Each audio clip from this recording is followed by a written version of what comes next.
Okay guys, for today's video again, ako lang dahil i-share, okay, ang bagong upgrade na to, no? So dinhita maguna. Number one is nakabutan ako MDL mini driving light, dinhina na ako gi-plaster. Actually dinhita na ako siya ibutang dinhi sa ilalom kaninga portion. Then di magid na ako siya pwede mabutang, no, kay lahi ra gyud ang fitting sa smash nga fuel injected. So naka-decide ko diri na lang nako siya itaod. Okay, na siya dire. Then ang next, ang akong switch nga akong gigamit is Domino nga dual na left and right.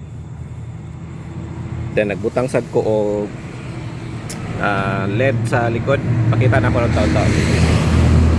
Ana.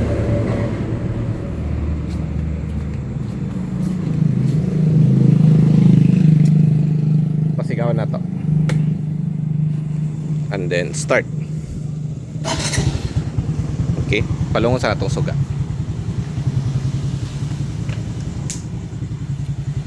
Off na ako ang flash. Ano siya, no? Napoday niya ako ang kuan. Napoday niya ako ang switch kani para ma-off na ko ang suga diri sa tubangan. Kani. Pasensya kay abog ka tong unit. So off na tong suga ha.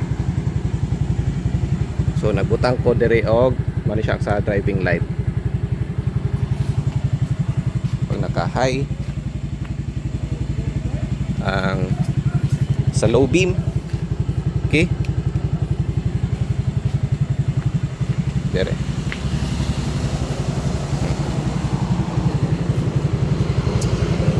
Then sa second switch nagbutang data og suga sa ilalom.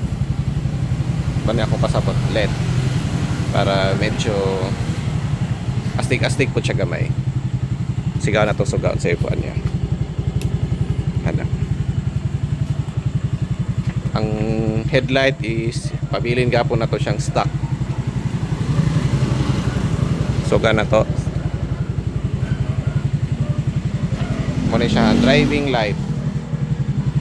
Then isa sa akong upgrade, syempre walain na akong busina. Ang gamit ng mga busina is Helia horn.